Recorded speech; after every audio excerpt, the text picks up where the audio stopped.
Hello everyone. In this video, let's see one more question which was asked in GATE 2021 ECE students in electronics devices and circuits. Okay.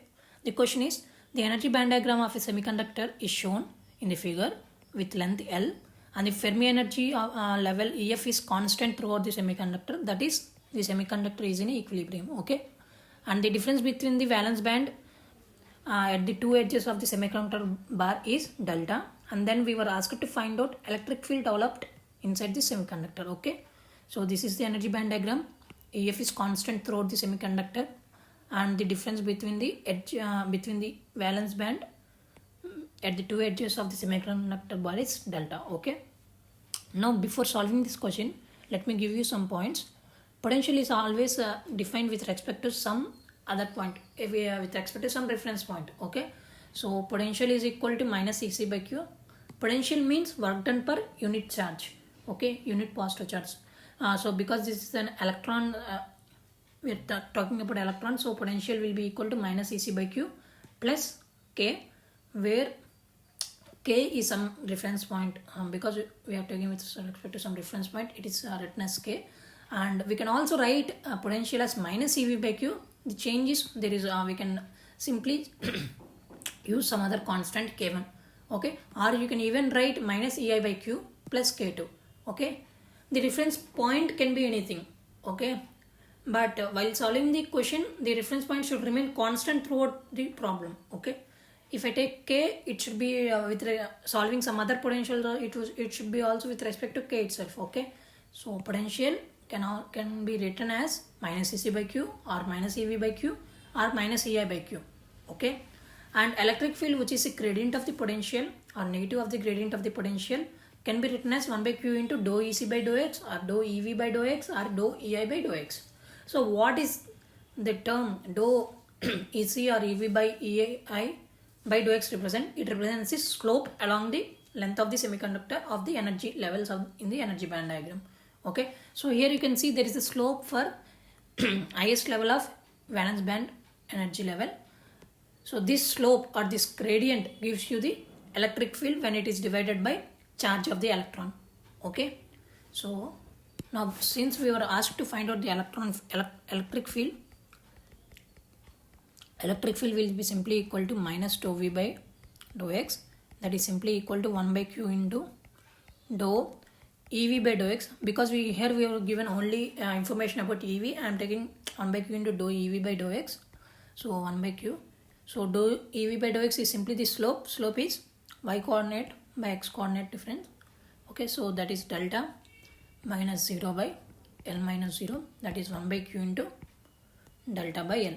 So this is your answer. So the electric field developed inside the semiconductor due to the gradient in the valence band energy level is 1 by Q into delta by L. Okay, so but let me leave you after solving some more energy band diagrams of this nature, and then we will be getting some clear idea of solving energy band diagrams or extracting useful information out of the energy band diagrams. Okay, so here in the first thing you can see that the energy levels are flat and there is no EF, and there is so we can conclude that there are no gradients in this energy band diagram, because since there are no gradients in this, the gradients, that is, there is no energy gradient along the length of the semiconductor, that is dou EV by dou X or dou EC by dou X or dou EI by dou X. Since they were not present, the electric field will be 0. Since the electric field is 0, the drift current, which is Qn into Vd is mu into E. So since electric field is 0, the drift current will also be 0 in this case of energy band diagram. Okay, so what are the conclusions from this energy band diagram? No drift current. Okay, and so what about diffusion current? So the semiconductor is an intrinsic semiconductor because there is no EF in the semiconductor, and therefore there is no diffusion current also. Okay, and there are no concentration gradients along the semiconductor, and because it is a intrinsic semiconductor, therefore there are no drift current and no diffusion current in the semiconductor, and the semiconductor is in equilibrium. Okay.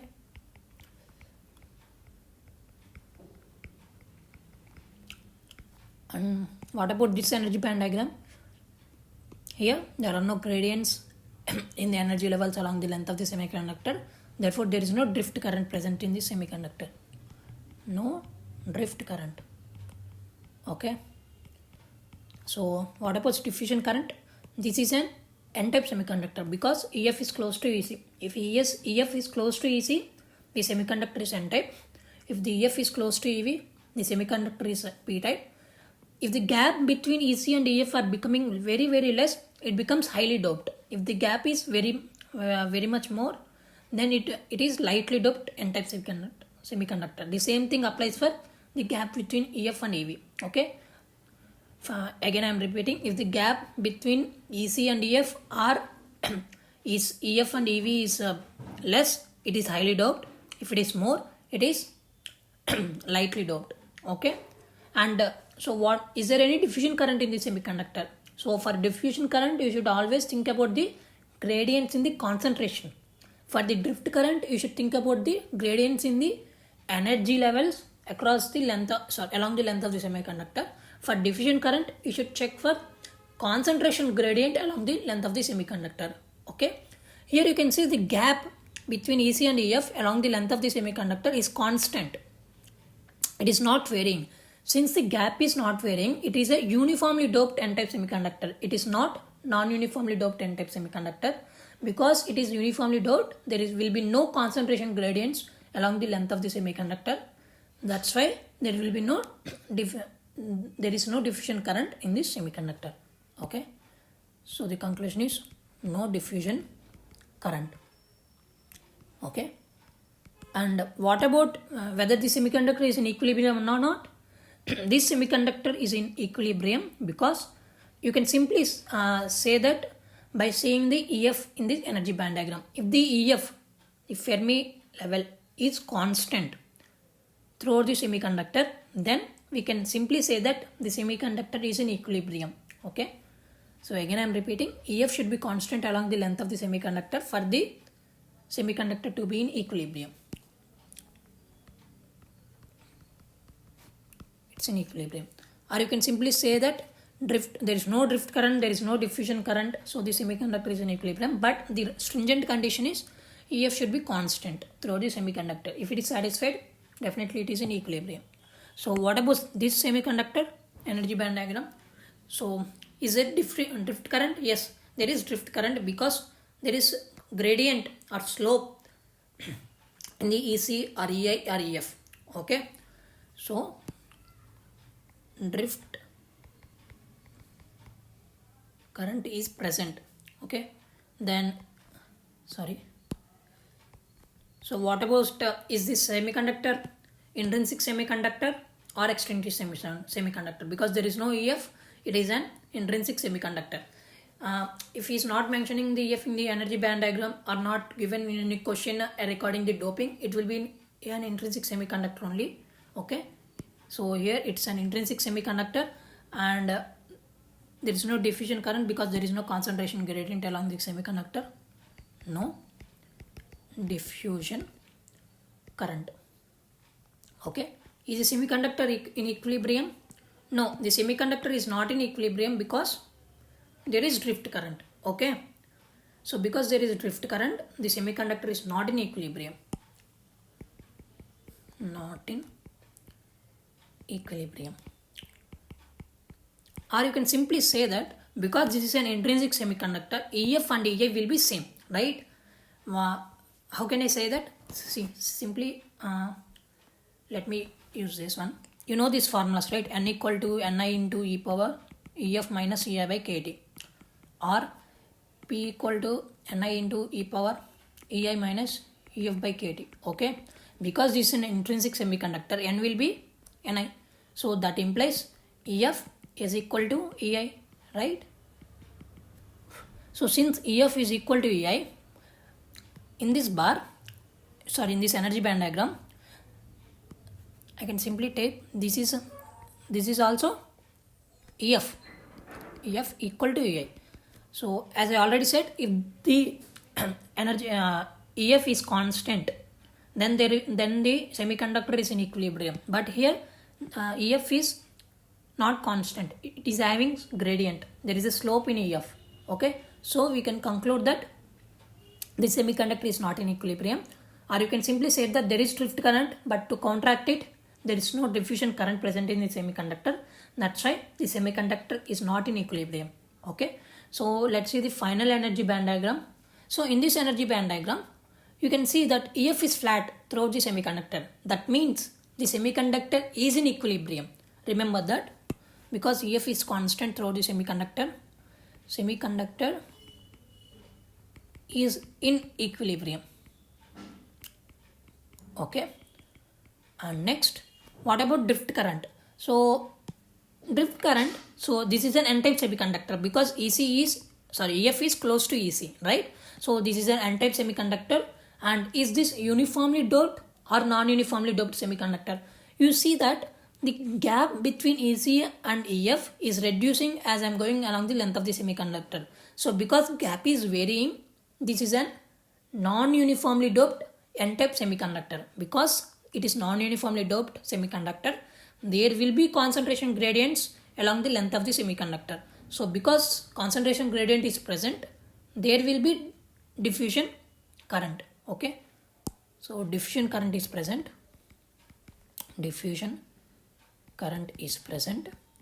Then what about drift current? So you see that there is a slope in EC or EI or EV.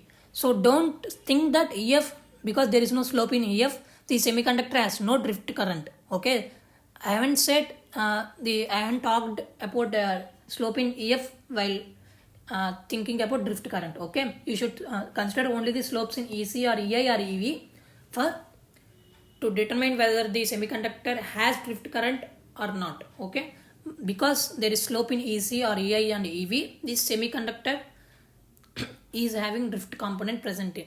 Okay, therefore there is drift current. Okay, I will clarify the doubt why EF is constant doesn't mean there is zero drift current. Okay, that will be clarified later part in this video. But right now I would like to clarify that I am saying that semiconductor is in equilibrium. What is meant by equilibrium? Equilibrium condition means there is no current flowing in the semiconductor. Okay, but you should remember, equilibrium means there is no net current in the semiconductor. Okay, but that doesn't mean the individual drift and diffusion components are zero. Okay, only the net current should be zero. So here what is happening is there are individual diffusion current components and drift current components in the semiconductor, but they are counteracting each other such that the net current will be zero. So let me show you how that is happening in this energy band diagram. So I'm talking at first about drift current. Okay, so because there is a gradient in EC, as I already said, electric field. Okay, electric field equal to 1 by q into dou EC by dou x. So what is the slope? If I am going along this direction, the slope is negative, right? So because it is decreasing as I am going along the length of the semiconductor, the slope or gradient will be negative. So if the slope or gradient is negative, what about the electric field? Electric field will also be in this direction. Okay, since electric field is in this direction, what is the movement of electrons? The movement of electrons will be in this direction. Okay, electrons movement, electric field movement. Okay, this is gradient. Okay, so I am again repeating, since the gradient is negative as I am going along the length of the semiconductor, the electric field will be in this direction. Since the electric field is in this direction, the electrons movement will be in this direction. So because the electrons movement is in this direction, the current or drift current is in that direction. Okay, I think you got this point. Or I can simply, without doing all this stuff, I can simply say that, suppose I am having an electron here. This is a higher energy, right? This is at a higher energy point when compared to this energy point. Okay, so always in nature, particles try to move from higher energy to lower energy. Okay, so the electrons will try to move from higher energy to lower energy due to this energy level gradient. So because of that, the electrons movement is in this direction. That's what I said right here, right? Because the electron movement is in this direction, the drift movement will be in this direction. So without doing all that stuff, finding out the electric field direction and then electron direction, I can simply say that because the energy levels, electrons move from higher energy to lower energy, the drift component will be in that direction. Okay, now let me talk about the diffusion component. Okay, one second. So what about diffusion? You can see that here the gap between this is decreasing. So because the gap is less at this point, there will be high concentration of electrons at this point when compared to concentration of electrons at this point. Because there are more electrons right here when compared to here, then what will happen? The electrons try to flow in this direction to compensate for that. Since the electrons movement is in this direction, the current direction will be in this way. Okay, so this is the diffusion current component. Okay, let me erase this stuff. Okay, so you can see here the drift and diffusion currents are opposite in direction and they will be equal in magnitude also, because the EF is constant. There should be no net current present in the semiconductor. Therefore, the drift current and diffusion will be equal in magnitude and also in opposite direction. Therefore, there will be no net current and the semiconductor will be in equilibrium. Okay, so that's the point. Now, I would like to clarify the doubt why no gradient in EF doesn't lead to no drift component. Okay, let me talk about that. So J total is simply equal to 1 by Q into dou EF by dou X. Remember this, I will be solving this. I will be coming to this mathematical formula in some other video. But for time being, remember this formula. J total current will be equal to 1 by Q into dou EF by dou X. Therefore, the gradient in EF will result in both drift current and diffusion current. That will be giving you the net current. Okay, but the gradient in EC or EI or EV will be giving you only the drift current component, not the diffusion or not the net current component.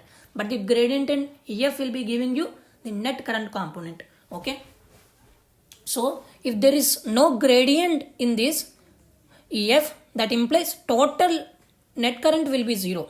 That is, net current is 0, but that doesn't mean the individual drift components and diffusion components are 0.